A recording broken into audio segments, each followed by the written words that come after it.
इस वीडियो में हम कक्षा 10 गणित के 5वें चैप्टर समांतर श्रेणी यानी एपी इसके सभी उदाहरण करेंगे। तो ये सभी उदाहरण मैंने इकट्ठे कर दिए हैं और टोटल आपके पास 16 उदाहरण हैं और इन सभी को हम इस वीडियो में करेंगे।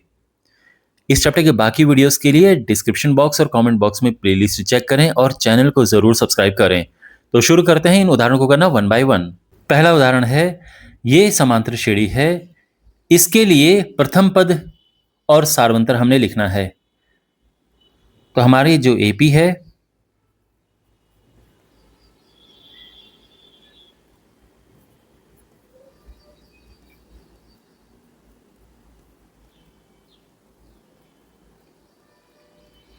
इसका प्रथम पद है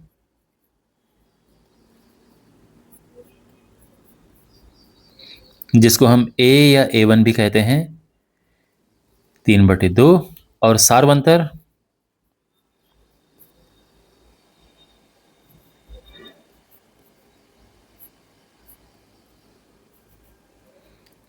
यह है कि हम दूसरे पद में से पहले पद को घटाते हैं और सारवंतर आ जाता है।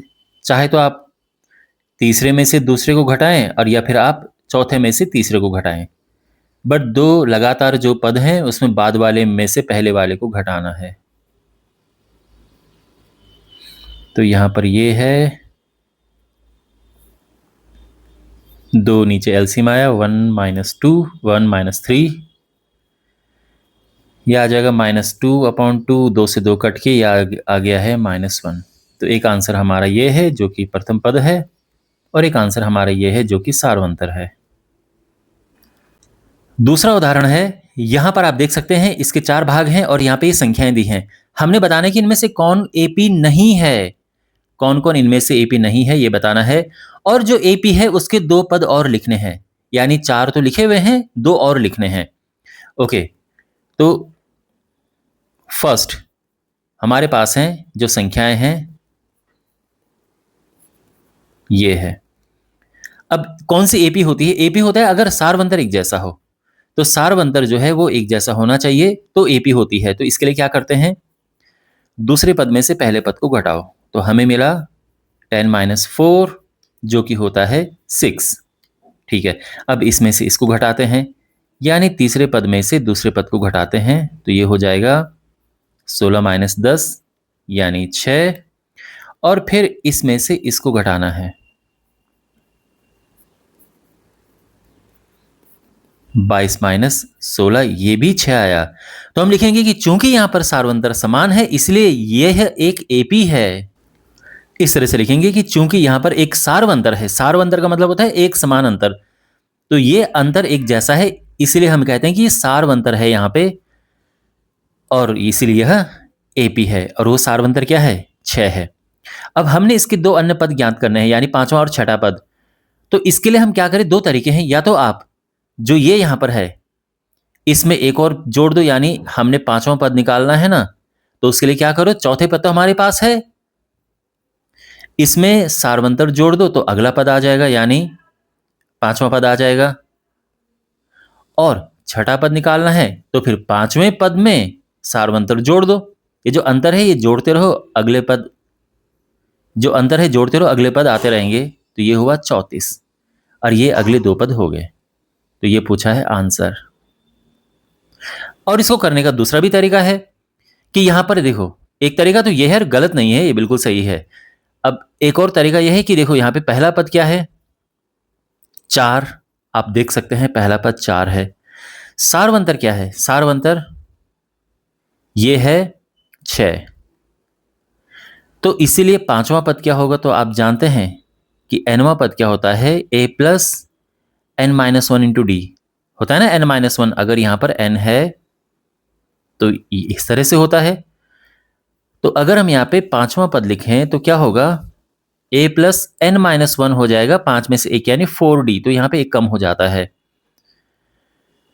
अब यहां पे हम मान रखते हैं तो a यानी 4 अपना और d है 6, तो ये हो जाएगा 4 + 6 = 24 यानी 28।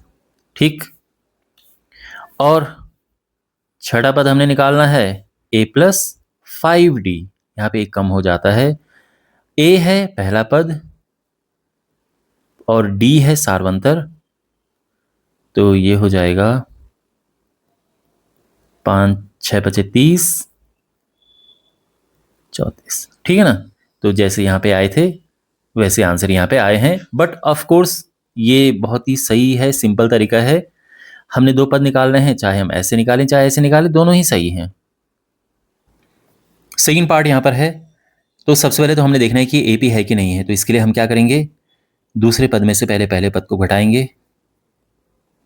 ये आया -2, ठीक है, यानी ये आ चुका है अंतर इनका।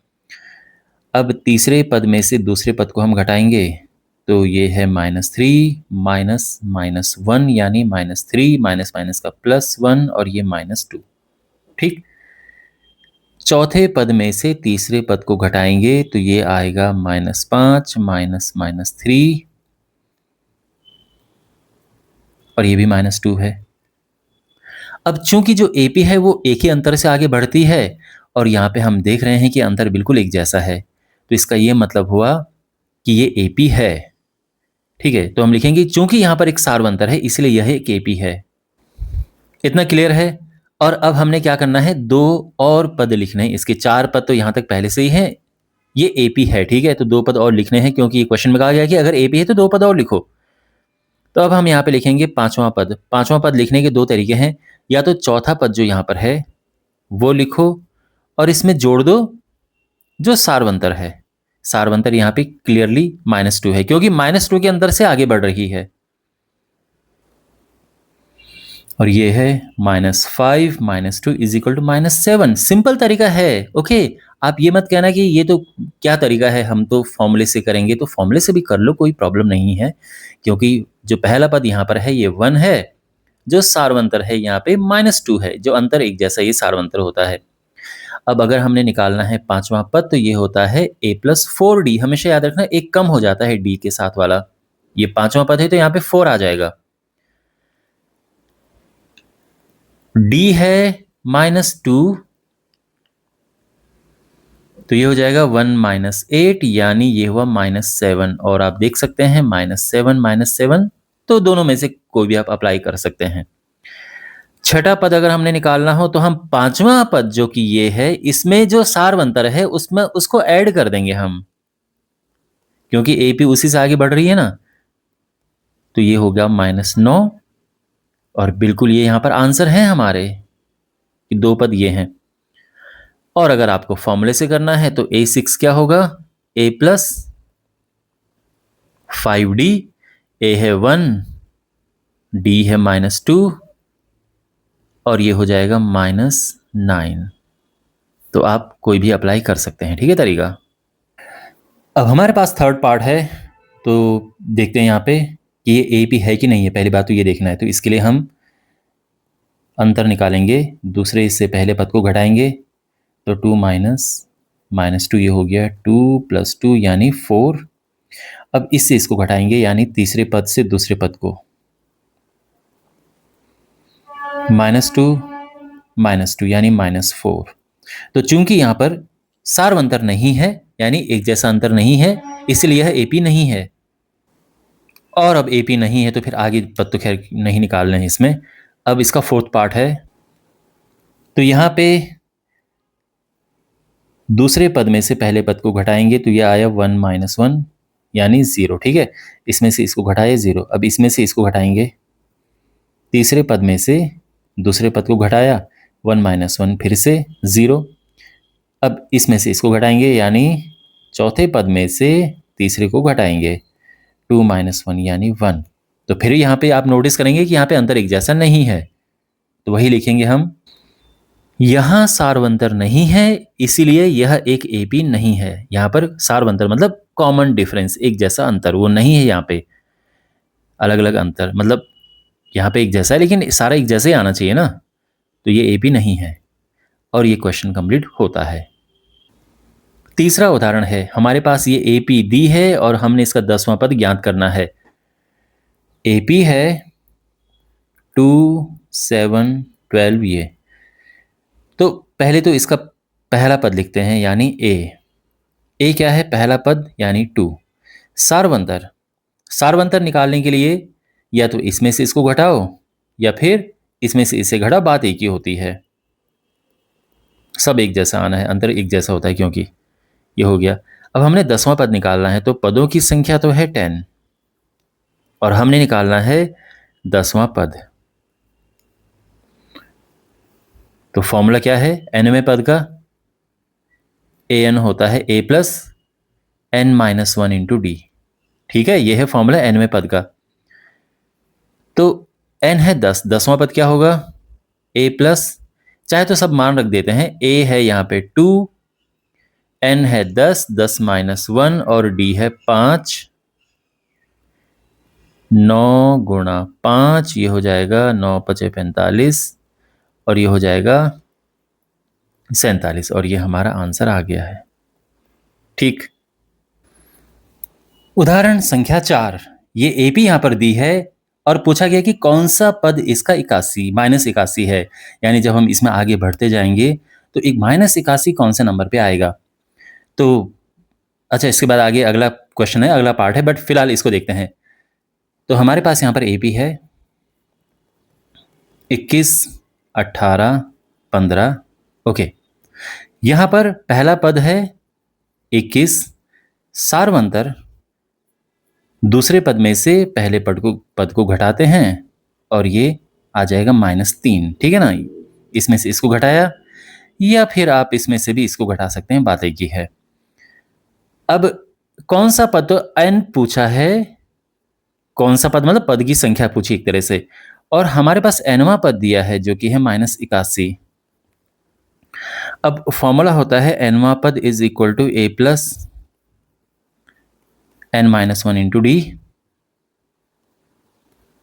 -81 इज इक्वल टू a है 21 प्लस n-1 इंटू डी है -3।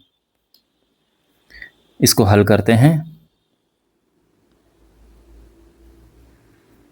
-81 इज इक्वल टू 21 -3 n हो गया, माइनस का +3 है ना, इसका अंदर गुणा किया तो ये आ गया है -81। ये हुआ 21 प्लस 3 हुआ 24 और -3n ये आ गया। 3n अगर मैं लेफ्ट में लेके आऊं तो माइनस का प्लस हो जाएगा, बढ़िया, और 81 को उधर लेके जाऊं तो ये माइनस का प्लस हो गया इस तरह से। तो 3n हो गया, यहां पर ये 5, 105 और n आ जाएगा 105/3 यानी 35 और ये हमारा आंसर है 35वां पद। DAP का 35वां पद -81 है, ये आंसर आ गया है। फर्स्ट पार्ट हो गया है। सेकंड पार्ट में क्या लिखा है, क्या इस AP का कोई पद शून्य है? तो अब हम सेम प्रोसेस से आगे बढ़ेंगे और n फिर से निकालेंगे। अब ये पूछा है कि कौन सा पद शून्य, ये नहीं पूछा है, पूछा है कि क्या शून्य है इसका पद। यानी जब आप आगे बढ़ेंगे तो देखो -81 तो इसमें आया, लेकिन और आगे बढ़ते जाएंगे या आगे नहीं, बीच में कहीं शून्य आया होगा क्या, है ना, बीच में। यानी इसमें जब हम आगे बढ़ते जाएंगे तो ये तो पक्का है कि -81 यहाँ पे आया, क्योंकि n हमारा 35 आया, 35वें पद में ये है। बट क्या शून्य इसमें कहीं पे होगा? तो ये तभी पॉसिबल है, पहले हम n निकालेंगे और फिर n देखेंगे कि एक धनात्मक पूर्णांक है कि नहीं है। अगर नहीं होगा तो फिर यानी 0 फिर यहाँ पे नहीं होगा। ठीक है ना, तो हमने सेम प्रोसेस फॉलो करना है, n ही निकालना है। पहले तो चलो निकालते हैं, फिर आगे समझाऊंगा। अब हम यहाँ पे nवें पद को 0 ले रहे हैं और n ज्ञात करेंगे। हम यहाँ पे फॉर्मूला वही अप्लाई करेंगे, an is a plus n-1 into डी। nवां पद इस बार 0 है, पहला पद 21 है, n हमने ज्ञात करना है तो एज इट इज रहेगा और d है -3। -3 का यहाँ गुणा करेंगे तो ये हो गया, ये प्लस में आ गया, 3n इस तरफ जाएगा, 21 प्लस 3 हुआ 24 और n है 24/3 यानी 8। ओके, बढ़िया सा नंबर आ गया, यानी एक धनात्मक पूर्णांक आ गया है। तो हम यही लिखेंगे कि चूंकि n एक धनात्मक पूर्णांक है, यानी अगर पॉइंट में आता तो फिर नहीं होता शून्य, इसका एक पद नहीं होता, लेकिन क्योंकि यहां पर एक धनात्मक पूर्णांक है तो बिल्कुल जब हम इसमें आगे बढ़ेंगे तो एक पल ऐसा आएगा जब इसमें 0 भी हमको मिलेगा। तो यानी बिल्कुल 0 इस एपी का एक पद है। चूंकि n एक धनात्मक पूर्णांक है इसलिए 0 इस एपी का एक पद है और यह हमारा आंसर आ चुका है। आई होप आपको ये भी समझ आया होगा। 5वां उदाहरण है, वह एपी निर्धारित कीजिए जिसका तीसरा पद 5 है और 7वां पद 9 है। तो एपी निर्धारित करने का मतलब है कि एपी के 3-4 पद हमने लिखने हैं, पहला, दूसरा, तीसरा, चौथा, यानी बताना है कि एपी कौन सी है वो। तो उसके लिए हमें ए चाहिए और डी चाहिए, तभी जाके हम उसके पद बता पाएंगे। तो हमारा अब उद्देश्य है ए और डी निकालना, जो क्वेश्चन में इंफॉर्मेशन दी है। क्वेश्चन में दिया है तीसरा पद,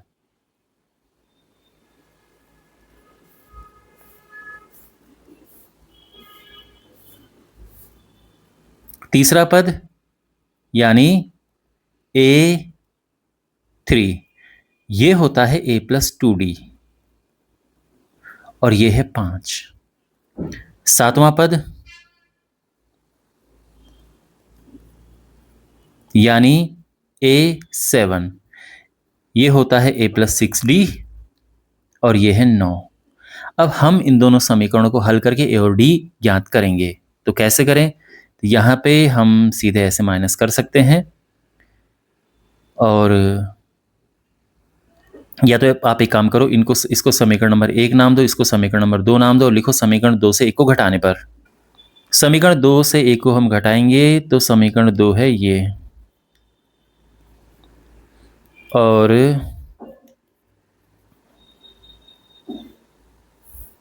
ओके, चिन्ह बदलेंगे, ये कटा। 4D बराबर आया 4 और यहां से हम निकाल देंगे D 4/4 यानी 1। D आ चुका है। अब इसको हम रखेंगे इस समीकरण में, तो A+2D है 5, D की जगह पे हमने 1 रखा, A+2 इज इक्वल टू 5 और यहां से हमें मिल गया है A जो कि है 5 - 2 यानी 3। ठीक है ना? तो हमारे पास A है और हमारे पास D है और अब आराम से 4 पद निकाल सकते हैं। तो पहला पद जो है वो A ही होता है यानी 3। दूसरा पद A+D यानी 3+D है 1 यानी 4। तीसरा पद A+2D है ना, ध्यान रखना हम इस तरह से लिखते हैं, जो D वाला है उसमें एक कम रहता है, तो अगर ये 3 है तो ये 2 हो जाता है यहाँ पे। तो 3+2 × 1 यानी 3+5। छठा पद फोर्थ टर्म, चौथा पद A+3D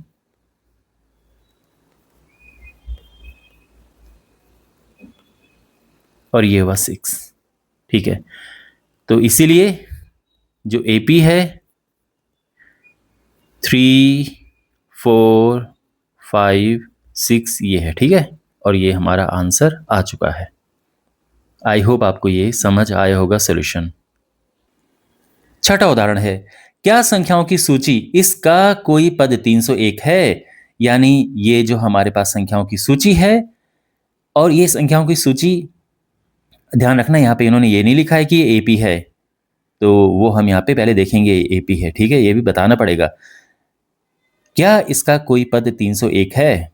अगर हम इसमें आगे बढ़ते रहेंगे कि क्या हमें 301 मिल जाएगा रास्ते में, तो ये हमने देखना है। तो सबसे पहले तो ये देखो, ये बताना पड़ेगा हमें कि ये AP है।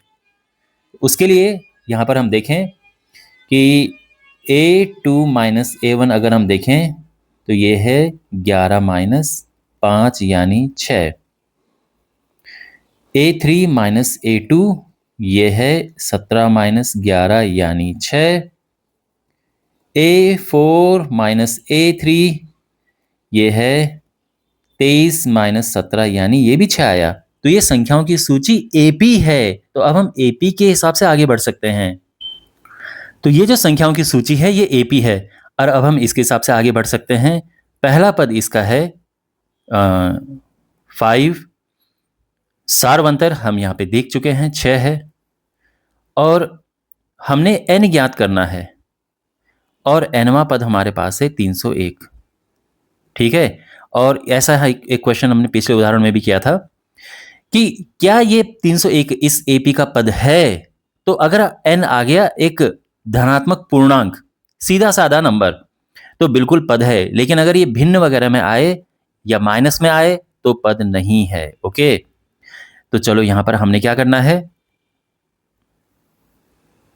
n ज्ञात करना है। तो an होता है a plus n-1 into D,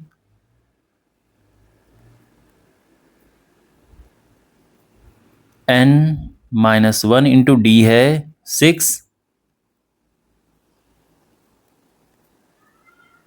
6 का यहां मल्टीप्लाई करेंगे तो ये हो जाएगा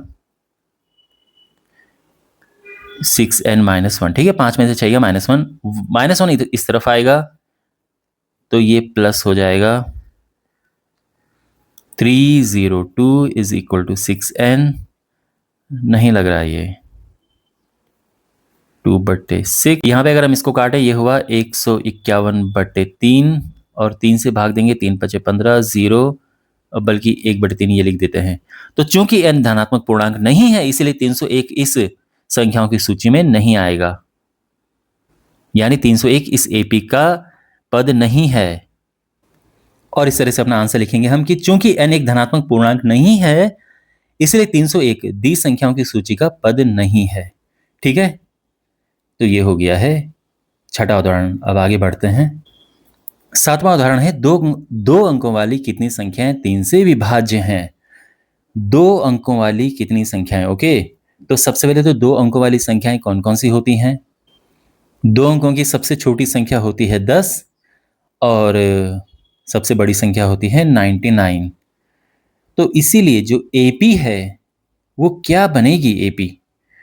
तो 2 अंकों की सबसे छोटी संख्या कौन सी है जो 3 से विभाज्य है। भाई 10 तो 3 से विभाज्य नहीं है, तो फिर कौन सी है। तो अगर हम देखें 10 नहीं है, 11 नहीं है, लेकिन 12 है। 12 3 से विभाज्य है, तो ये हो जाएगा 12, फिर 15 है, फिर 18 है, ऐसे ही।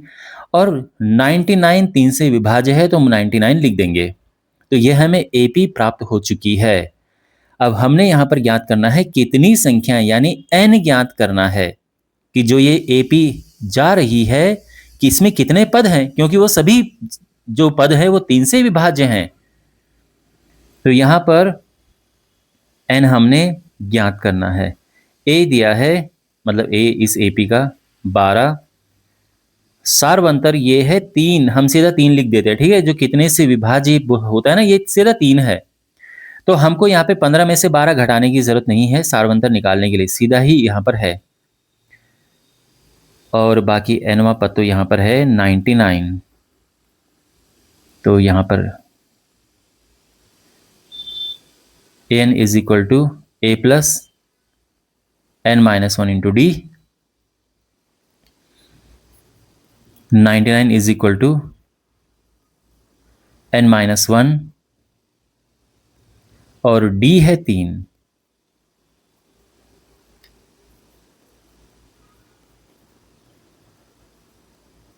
(3n-3) 9 + 3n, n लेफ्ट में जाएगा, मतलब 9 लेफ्ट में जाएगा तो हमें ये मिलेगा, यानी 3n हमें मिल चुका है। यहीं पे लिख देते हैं 3n है 90, और इससे n हमें मिलेगा 90/3 यानी 30, और ये हमारा आंसर है। तो 2 अंकों वाली 30 संख्याएं 3 से विभाज्य हैं। हम इस तरह से भी लिख सकते हैं, और वैसे ऐसा स्टेटमेंट अगर लास्ट में आप लिख देते हैं तो बहुत ही अच्छा रहता है। ठीक है, ये, और ये हमारा परफेक्ट सॉल्यूशन है। 8वां उदाहरण है, ये एपी है, इसका अंतिम पद से 11वां पद हमने ज्ञात करना है। अंतिम पद से, यानी जो एपी है ना, ये देखो 3-3 के अंतर से कम हो रही है, यानी हम ये कहें कि -3 के अंतर से आगे बढ़ रही है। तो इससे पहला वाला पद क्या होगा, ये -59, इससे और पिछला वाला -56, ऐसे पीछे करते करते 11वें नंबर पे कौन सा होगा। यानी लास्ट से पहले नंबर पे ये है, लास्ट से दूसरे नंबर पे ये है, लास्ट से तीसरे नंबर पे ये है, ऐसे ही करते करते 11वें नंबर पे कौन सा होगा, तो ये हमने पता करना है। तो इस क्वेश्चन को करने के दो तरीके हैं। पहला है डायरेक्ट फॉर्मूला यूज करके, तो वो मैं हम पहले करता हूँ, फिर मैं आपको दूसरा तरीका बताऊंगा। तो जो AP है हमारे पास वो है ये, इसमें फॉर्मूला ये है कि अंतिम से nवां पद का जो फॉर्मूला है that is L minus n minus 1 into D. इसमें L क्या है,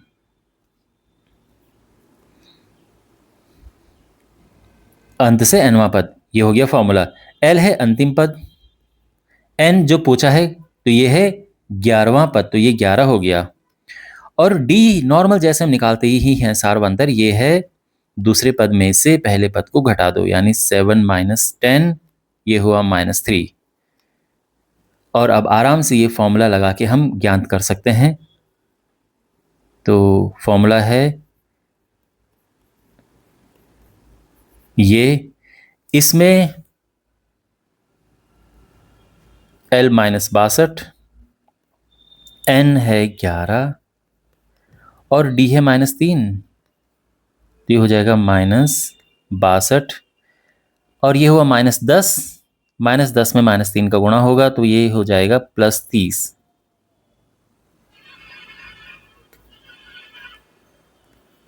और ये हो चुका है -32। ठीक है, और ये हमारा आंसर है। तो DAP का अंत से 11वां पद है -32। ठीक है, दूसरा इसका तरीका देखो, अगर मान लो कि आप ये फॉर्मूला भूल गए, किसी कारणवश ये जो फॉर्मूला यहां पर है ये आप भूल गए, तो क्या तरीका है, तो एक काम करो, इसको पलट दो। तो जो AP है उसको पलटने पर नई AP मिलेगी हमें। तो DAP के पदों को पलटने पर हमें जो नई AP प्राप्त हुई वो इस तरह से है, 4, 7, 10। बिल्कुल ये जो इसके पद हैं इनको हमने पलट दिया है। और अब यहां तो हमने अंतिम से 11वां पद ज्ञात करना था, यहां हमने शुरू से 11वां पद ज्ञात करना है। तो ये वही क्वेश्चन हो गया जो सिंपल हम करते ही हैं। तो यहां पर देखो A है -62, D, तो D के लिए जैसे करते हैं ना, बाद वाले पद में से पहला वाला पद घटा दो, ये हुआ 3, N है 11 और हमने 11वां पद ज्ञात करना है, तो कैसे करेंगे, तो 11वां पद हो जाएगा A + 10D, आप जानते हैं सिंपल है।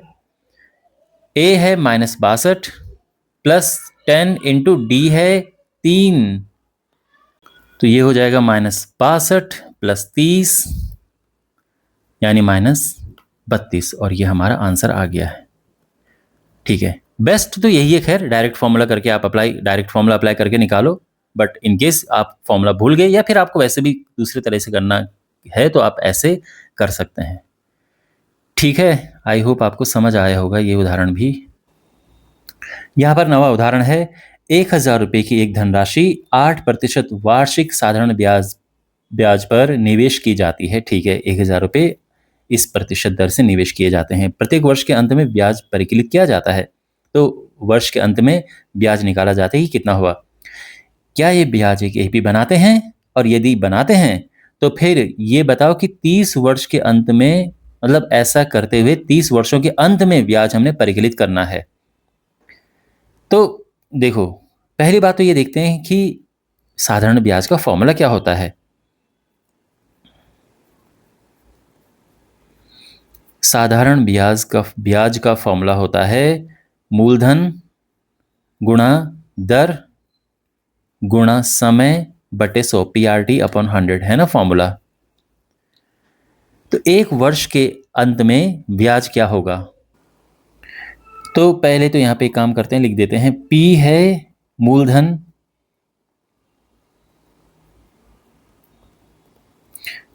दर है 8% वार्षिक, और T तो हम आगे निकालते रहें। ठीक है, एक वर्ष के लिए हम T 1 लगाएंगे, 2 वर्ष के लिए 2 लगाएंगे, ऐसा। तो एक वर्ष के अंत में ब्याज क्या होगा, तो फॉर्मूला यही है, P है 1000, दर है 8 और 1, 2 0 से 2 0 कटा और ये आ गया है 80।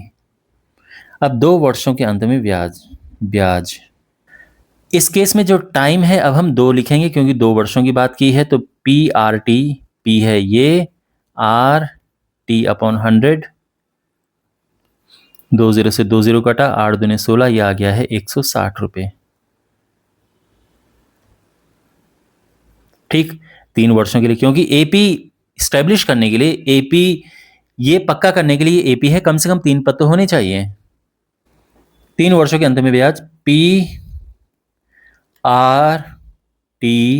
अपॉन 100, इस बार 3 वर्ष है। ठीक है, 2 0 से 2 0 कटा और ये हो गया 8 3 24, यानी 240 रुपये। तो यहाँ पे अगर हम देखें तो जो संख्याएं बन रही हैं,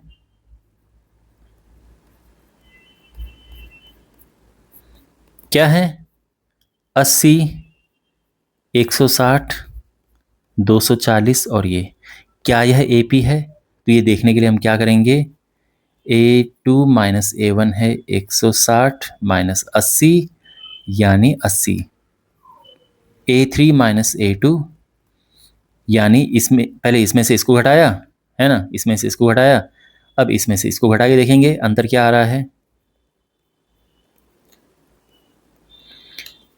और बिल्कुल एक जैसा अंतर आ रहा है। तो चूंकि यहाँ पर सार्वंतर है इसलिए ये संख्याएं एपी बनाती हैं। तो जो फर्स्ट पार्ट है कि क्या ये ब्याज एपी बनाते हैं, तो बिल्कुल बनाते हैं, और ये हमारा आंसर आ गया है फर्स्ट पार्ट का। इसीलिए हाँ हाँ लिख देते हैं स्पष्ट रूप से, ये संख्याएं एपी बनाती हैं।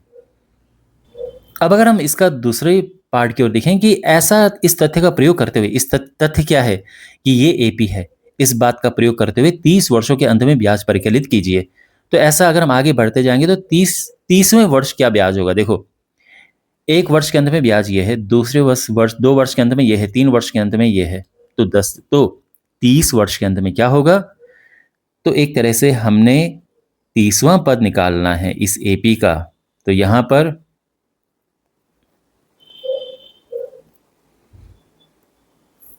एक काम करते हैं, एपी दोबारा लिख देते हैं। तो एपी है 80, 160, 240 ऐसे बढ़ रहा है। पहला पद सार्वंतर ये तो हम निकाल ही चुके हैं 80, और वैसे भी 160 में से 80 ये तो 80 आएगा। एन है 30 वर्ष के अंत में हमने निकालना है, ठीक है, यानी हमने A30 निकालना है। ओके, तो एनवा पद होता है A plus n minus 1 into d.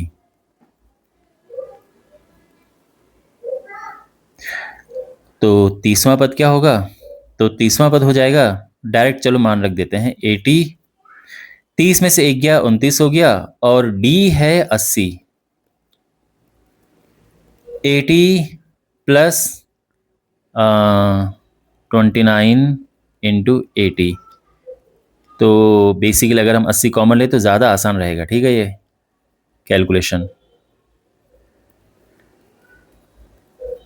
तो ये हो जाएगा 8 3 24, इतना। अगर आप इसमें इसको मल्टीप्लाई करो फिर 80 में जोड़ो तो आंसर सेम ही आएगा, बट थोड़ा सा स्मार्टली भी हम काम कर सकते हैं। और ये आंसर आ चुका है दूसरे पार्ट का कि 30 वर्ष के अंत में ये ब्याज होगा, मतलब जो 30वां वर्ष है उसके लिए ब्याज ये होगा। तो इस तरह से हम लिख सकते हैं कि 30 वर्ष के अंत में ब्याज ये है, और ये हमारा आंसर आ गया है। ठीक है, आई होप आपको समझ आया होगा ये सोल्यूशन, ये उदाहरण। फूलों की एक क्यारी की पहली पंक्ति में 23 गुलाब के पौधे हैं, दूसरी पंक्ति में 21 पौधे हैं, तीसरी में 19, और इस तरह से इत्यादि। उसकी अंतिम पंक्ति में 5 गुलाब के पौधे हैं। इस क्यारी में कुल कितनी पंक्तियां हैं, कुल कितनी पंक्तियां हैं। ओके, तो ये जो एपी बन रही है किस तरह से बन रही है, पहली पंक्ति में 23 पौधे हैं, दूसरी पंक्ति में 21 पौधे हैं, तीसरी में 19 हैं, और अंतिम पंक्ति में 5 पौधे हैं। तो यहाँ पर हमने ज्ञात करना है कि कुल कितनी पंक्तियां हैं। तो यानी ये पदों की संख्या कितनी है, क्योंकि ये पहली पंक्ति है, ये दूसरी पंक्ति है, ये तीसरी है। तो इस तरह से कुल कितनी पंक्तियां हैं यानी कुल कितने पद हैं, ये हमने ज्ञात करना है। पहला पद यहाँ पर दिया है 23 और कॉमन डिफरेंस ये हम इसमें से इसको माइनस करके निकाल देंगे। और अंतिम पद भी यहां पे दिया है 5। ठीक है, तो अप्लाई करते हैं फॉर्मूला। nवें पद का फॉर्मूला है a plus n minus 1 into डी। nवां पद यहां पर क्या है 5। पहला पद है 23, n हमने ज्ञात करना है और सारवंतर जो है ये -2 है। तो इनको सॉल्व करते हैं। -2n प्लस 2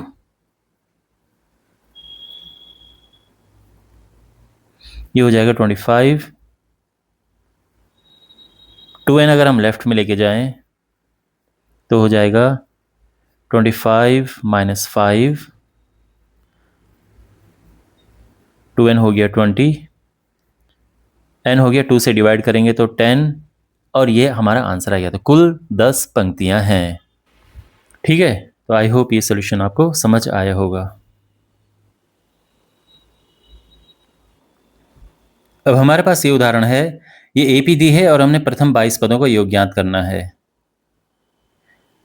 एपी क्या है 8 3 -2 ये है।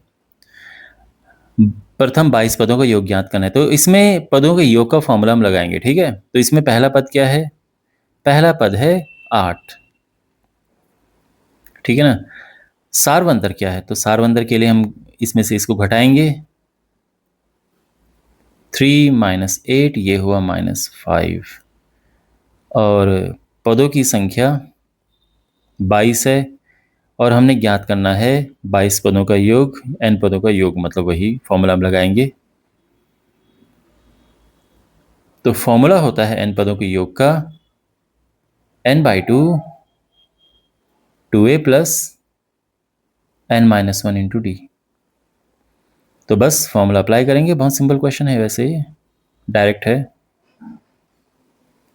a है 8, n - 1 यानी 22 - 1 और d है -5। ये हो जाएगा 11, 8 दूनी 16 प्लस ये हुआ 21 इंटू -5। फिर आ जाएगा 11 इंटू 16 माइनस 21 5 105। 105 में से 16 गया तो ये हो जाएगा 89 माइनस का 89। ठीक है, और अब 11 का इसमें गुणा करेंगे। 11 9 99, 9 11 8 88 और 9 97 और ये आ चुका है आंसर 979। ठीक है, तो यानी इस एपी के प्रथम 22 पदों का योग है -979। 12वां उदाहरण है, यदि किसी एपी के प्रथम 14 पदों का योग 1050 है तथा इसका प्रथम पद 10 है तो 20वां पद ज्ञात कीजिए। तो यहाँ पर क्या दिया हुआ है, प्रथम 14 पदों का योग यानी S14 ये है 1050। प्रथम पद यानी A दिया है 10 और हमें ज्ञात करना है 20वां पद। ठीक है, तो पहले जो ये इतनी इंफॉर्मेशन है इससे हम चीज़ें निकालते हैं। बेसिकली हमें यहाँ पर चाहिए D चाहिए, तो D से ये निकल जाएगा। nवें पद का फॉर्मूला होता है n/2 2a plus n - 1 into D. ठीक है, 14 पदों का योग यहाँ पर दिया है तो ध्यान रखना n हम 14 रखेंगे। तो हमने क्या किया, मतलब अगर मैं n की जगह पे 14 रखता हूँ तो क्या मिलेगा, ये मिलेगा यहाँ पे 14/2 2a प्लस और ये 14 में से एक माइनस हुआ तो 13 बच गया। ठीक है, अब यहाँ पे चीज़ें पुट करते हैं। ये तो खैर कट के 7 आ गया। S14 दिया है, 14 पदों का योग 1050। 2A, A है 10, 13D। ठीक है, ब्रैकेट हट लगाने की ज़रूरत नहीं है। तो वेट लगाना पड़ेगा। 7 है ना बाहर। एक काम करते हैं, 7 को यहाँ लेके चलते हैं भाग में। तो 7 से यहाँ इसको इधर लेके जाएंगे तो ये भाग इजीली हो जाएगा। तो गुणा करने पे बहुत बड़ी संख्या हो जाएंगी, कोई फायदा नहीं है।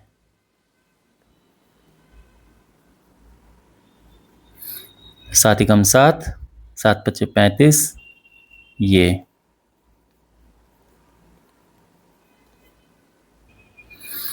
और ये इस तरफ आएगा तो ये हुआ 130।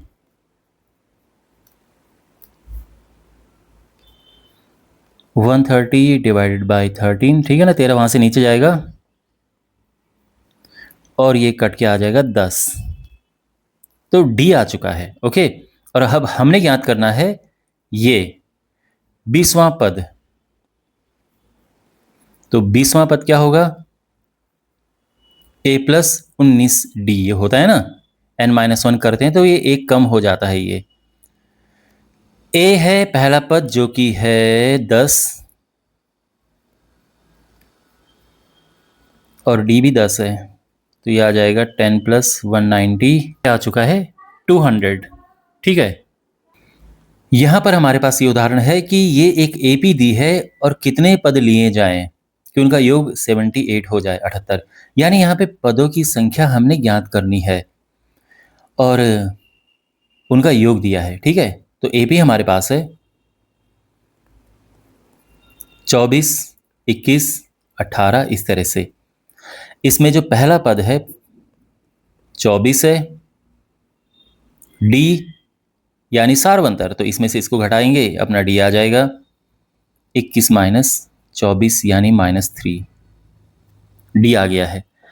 n पदों का योग, n पदों का योग Sn, तो बेसिकली n पदों का योग दिया है 78 और हमने ज्ञात करना है n पदों की संख्या ज्ञात करनी है। क्वेश्चन समझ आ गया? अब हम n पदों के योग का फॉर्मूला लगाएंगे।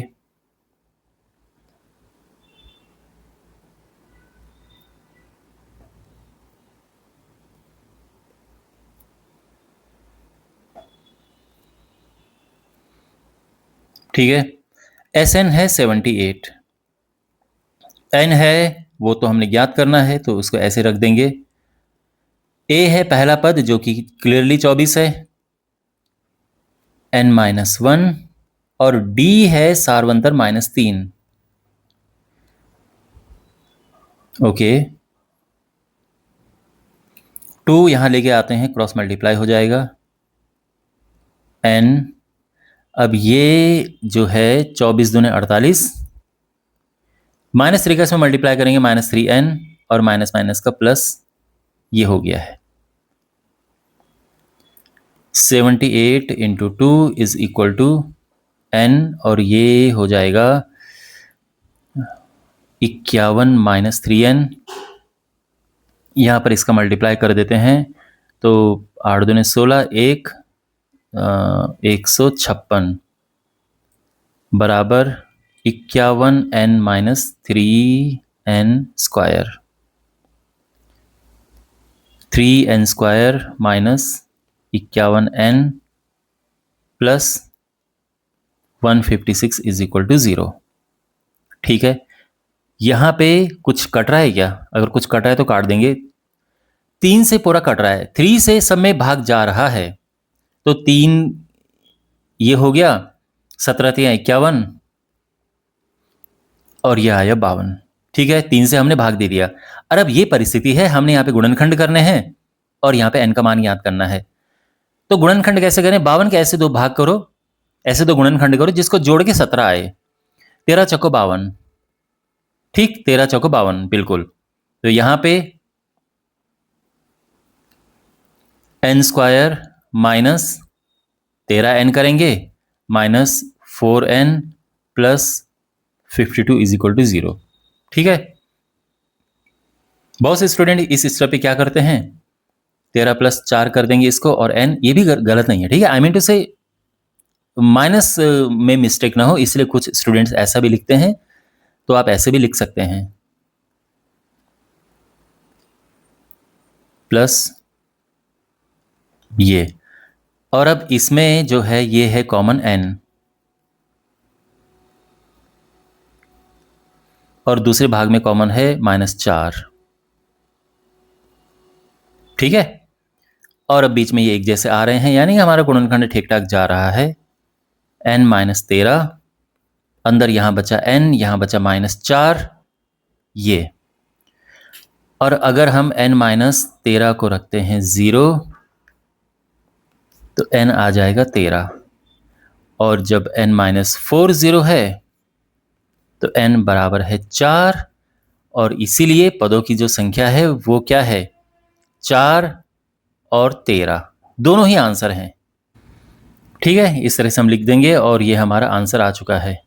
अच्छा, अगर आप ये सोच रहे हैं कि ऐसा क्यों है, दो आंसर क्यों आए हैं पदों की संख्या के, तो मैं आपको एक चीज बताता हूं।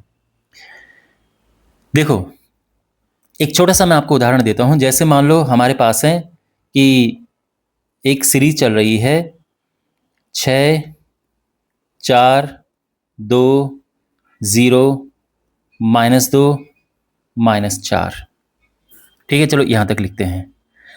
अगर मैं आपसे कहूं कि इसमें दो पदों का योग निकालो, अगर मैं आपसे कहूं कि कितने पदों का योग 10 है, मान लो ये क्वेश्चन है, ठीक है ना। चलो आगे बना देते हैं इसको, -4 -6, इस तरह से। कितने पदों का योग 10 है, कितने पदों का योग 10 आ रहा है, तो आप कहोगे कि दो पदों का योग 10 है।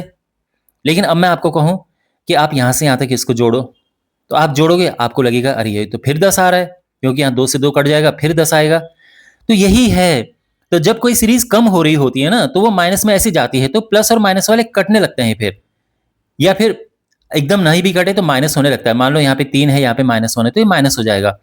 इसलिए हमारे पास दो आंसर आते हैं। तो यहाँ पे ये जो आप एपी देख रहे हैं, ये कम हो रही है, ये 18 है, फिर ये इसके बाद 15 12 9 6 3, फिर 0 आएगा, फिर -3 आएगा, -6 आएगा, -9 आएगा। तो अब आप समझ रहे हो कि प्लस में से माइनस को हम घटा सकते हैं। तो ये तो खैर पूरा ही कट रहा है, यहाँ पे कटता जाएगा आगे इस तरह से।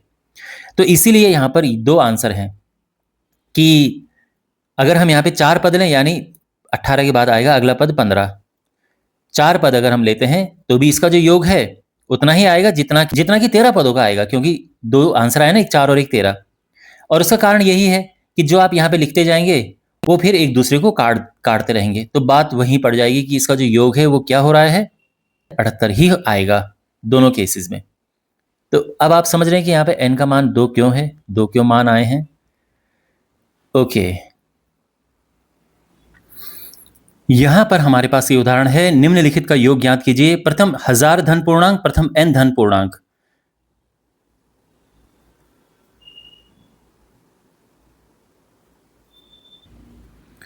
तो प्रथम 1000 धन पूर्णांक का मतलब है जो एपी बनेगी, क्या बनेगी, एपी बनेगी 1 2 3 4, और ऐसे करते करते लास्ट में आएगा 1000, ठीक है।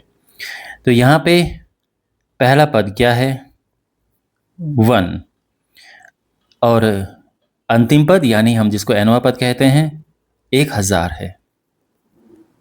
यहां पे पदों की संख्या भी 1000 है, इसके लिए कैलकुलेशन की जरूरत नहीं है, क्योंकि 1 से लेकर 1000 तक अगर हम लिखें, और लिखा ही है प्रथम 1000 धन पूर्णांक, तो पदों की संख्या सीधे 1000 हो गई है, और हमने योग ज्ञात करना है।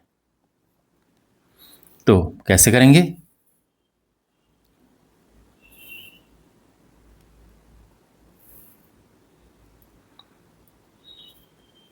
तो योग के दो फॉर्मूले होते हैं, और उनमें एक फॉर्मूला है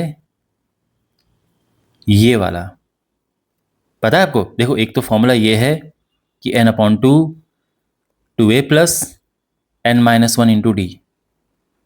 लेकिन अगर हमारे पास पहला पद दिया है, अंतिम पद दिया है, पदों की संख्या तो खैर दोनों में ही चाहिए, तो हम डायरेक्ट ये फॉर्मूला लगा के निकाल सकते हैं ना, ये लगाने की फिर जरूरत नहीं है। तो ये ध्यान रखना, हम यहाँ पे ये वाला फॉर्मूला लगाएंगे। तो यहाँ पे हम मान रखते हैं, ये हुआ 1000/2, पहला पद है 1, यह हुआ 1000, ये भाग देंगे तो आएगा 500 गुणा एक, वेट मैंने पहले प्लस कर दिया, 1001, तो ये हम गुणा करेंगे 5005 और 2 0 और लग गए और ये हमारा आंसर आ गया है। ठीक है, अब प्रथम n धन पूर्णांकों का हमने योग ज्ञात करना है। तो जो सेकंड पार्ट है उसमें AP क्या है? AP है 1 2 3, लेकिन इस बार अंत में क्या है? n है, क्योंकि प्रथम n धन पूर्णांकों का योग ज्ञात करना है। तो यहाँ पे जो पहला पद है वो है 1, जो nवां पद है वो n है, और पदों की संख्या भी n है, क्योंकि प्रथम n धन पूर्णांकों की बात की है, हमने योग ज्ञात करना है। तो ये तो हम आराम से देखो, n पदों का योग n/2 a प्लस an, यह ना फॉर्मूला। n तो n है क्योंकि पदों की संख्या ही n है, a 1 है और nवां पद जो है वो n है। ठीक है, ये है nवां पद n, तो ये हो गया है n इंटू n+1/2, और ये हमारा आंसर आ चुका है। तो प्रथम n धन पूर्णांकों योग का योग ये है। तो ये हम आंसर इस तरह से लिखेंगे, ये इस तरह से। आई होप आपको समझ आया होगा ये सॉल्यूशन भी।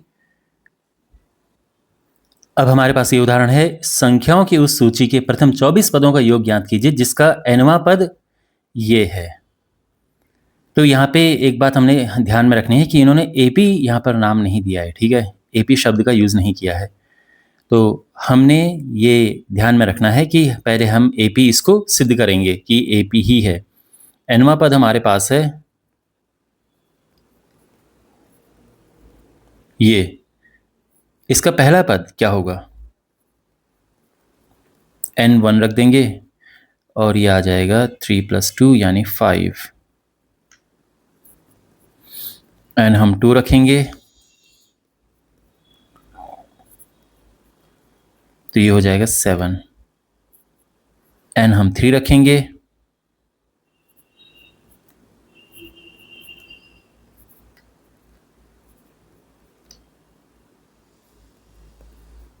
(9). ओके, अब यहाँ पे अगर हम देखें तो A2 - A1 हो रहा है 7 - 5 यानी 2,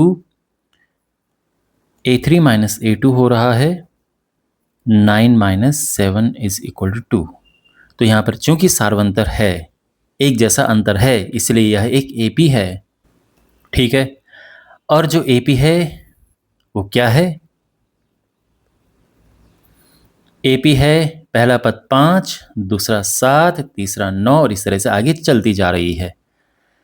अब यहाँ पे अब हमने ज्ञात करना है प्रथम 24 पदों का योग ज्ञात करना है हमने।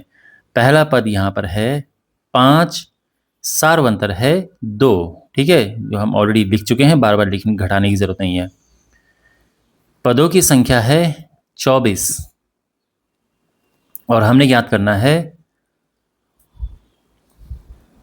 24 पदों का योग। तो इसको SN लिख सकते हैं या S24 लिख सकते हैं, बात एक ही है। ठीक है ना? ओके, तो फॉर्मूला क्या है n पदों के योग का? n/2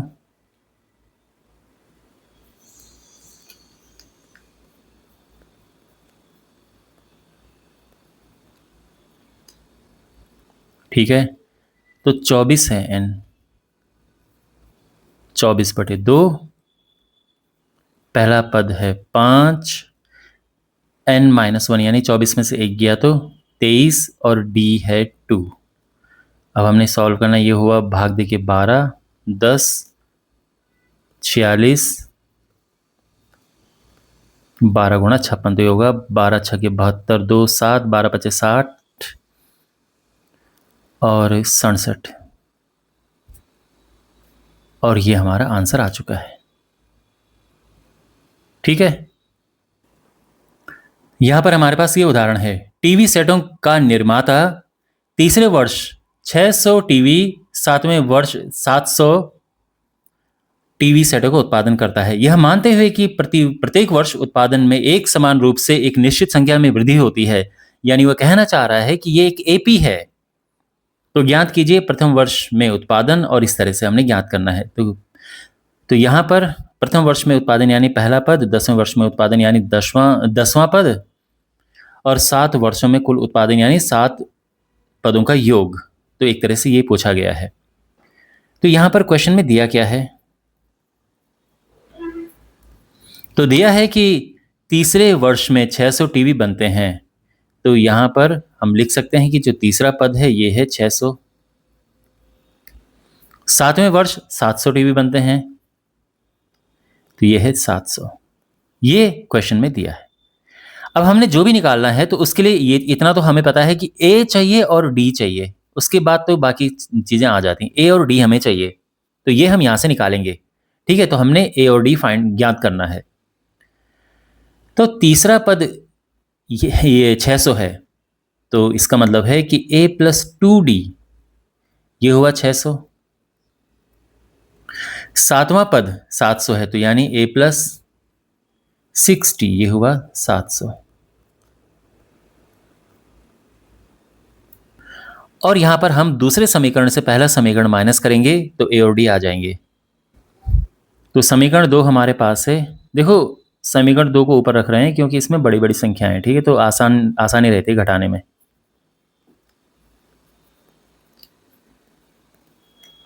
तो यहाँ पे इनके चिन्ह बदलेंगे हम। ये तो कटा, 6 में से 2 गया 4, और ये 100। तो डी आ जाएगा 100/4 यानी 25। अब इसको हम रखेंगे इस वाली समीकरण में, पहली समीकरण में। हमारे पास है a प्लस 2d बराबर 600। ए हमने ज्ञात करना है। ठीक है, अभी डी हमारे पास है 25।